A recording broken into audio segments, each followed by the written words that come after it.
Okay, welcome back. Let's do another SCP-009 Red Ice. Object Class Euclid. Special Containment Procedures. Subject is to be contained within a sealed storage tank of heat-resistant alloy with dimensions not less than 14 cubic meters. And under no circumstances should SCP-009 be exposed to temperatures in excess of 0 degrees Celsius. When not undergoing testing, no mundane liquids in a solid state, especially frozen water, shall be allowed within 30 meters of the subject's containment area. Subject's chamber is to be fitted with temperature sensors which shall be monitored at all times, and is to be kept refrigerated by no fewer than 3 redundant cooling units. Any malfunction of sensors or cooling systems is to be reported and repaired immediately. If any time the temperature in the containment area climbs above -5 degrees Celsius, the chamber is to be locked down immediately and flooded with coolant until the temperature has been brought back down between -30 and -25 degrees Celsius. Atmosphere must be evacuated from the containment area when personnel are present within, and any water vapor present must be filtered to keep in the same conditions as detailed herein for no fewer than 24 hours. Any vapor displaying properties of SCP-009 is to be quarantined and added to the containment area as soon as possible. All personnel interacting with or observing the subject must wear full environmental protection suits. All personnel leaving the containment area must undergo dehydration of all gear, research materials, and other objects contacting SCP-009's chamber. If contamination is discovered, no material or personnel shall be permitted to exit, and a Level 2 lockdown of the containment area shall commence.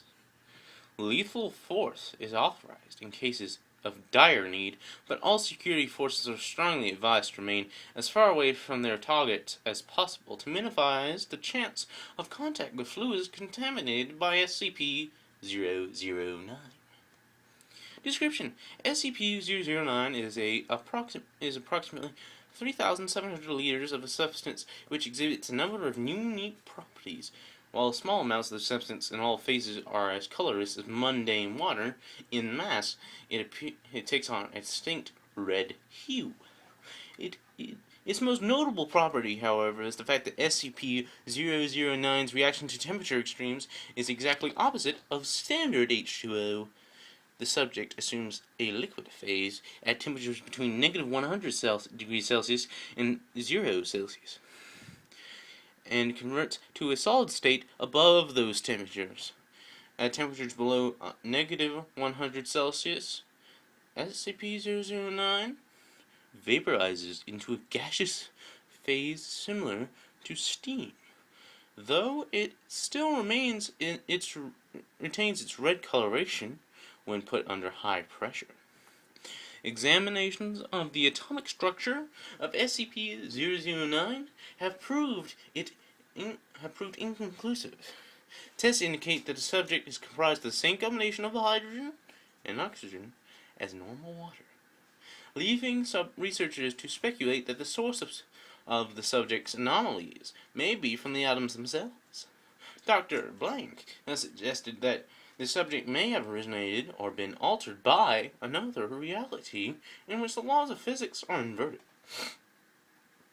This theory may have some merit in light of SCP-009's marked ability to assimilate natural water into its mass.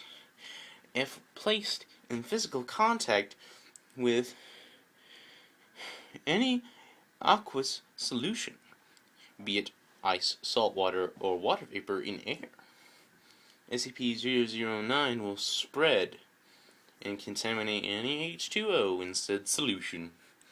causing it to exhibit the subject's properties.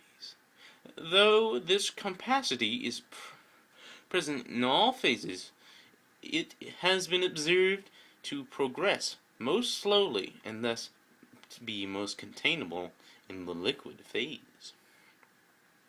If the subject comes in contact with any biological source of heat, it begins a runaway reaction in which the living organism's body fluids are rapidly converted into SCP-009 and promptly frozen by their own body heat. Because of their generally high core temperatures, mammals are particularly susceptible.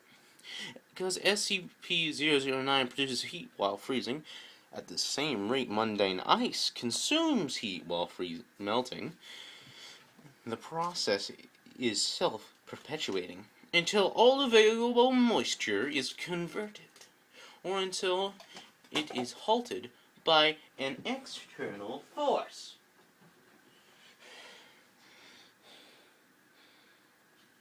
Interference. Experiments on D-class personnel have illustrated the process of conversion by the subject, which has been condensed down to a series of steps.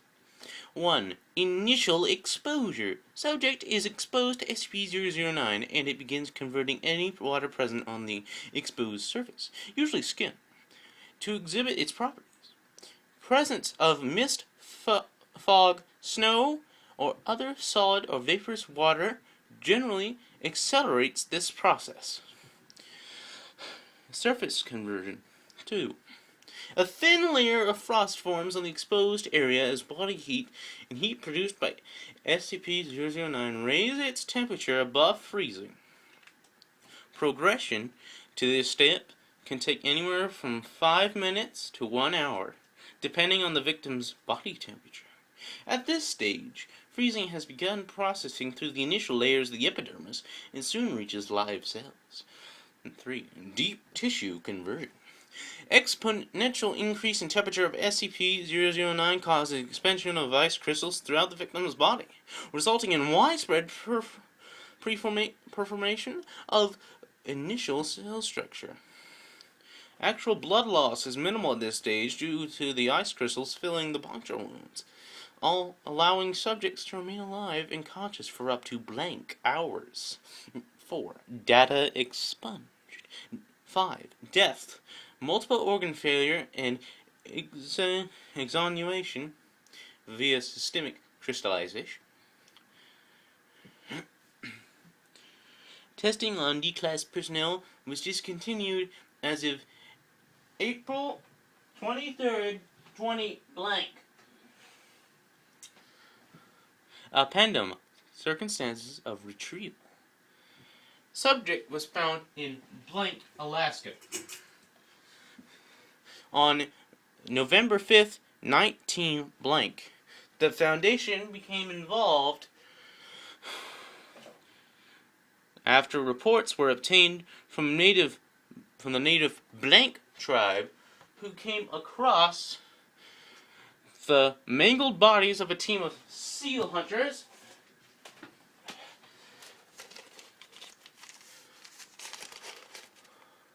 which had apparently been shipwrecked blank kilometers from the village. All victims were found encased in red ice. Cause of death recorded as initial internal bleeding.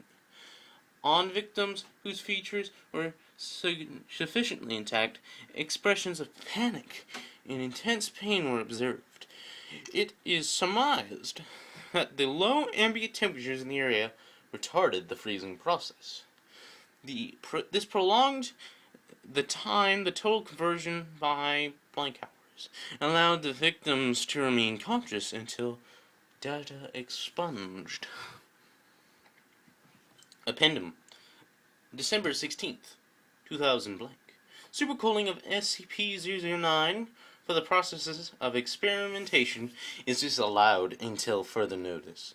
Personnel are advised that liquid nitrogen is only to be used on the subject in controlled amounts and only until temperatures have reached acceptable levels. Related note, possible application of SCP SCP-009 in cold fusion research pending evaluation.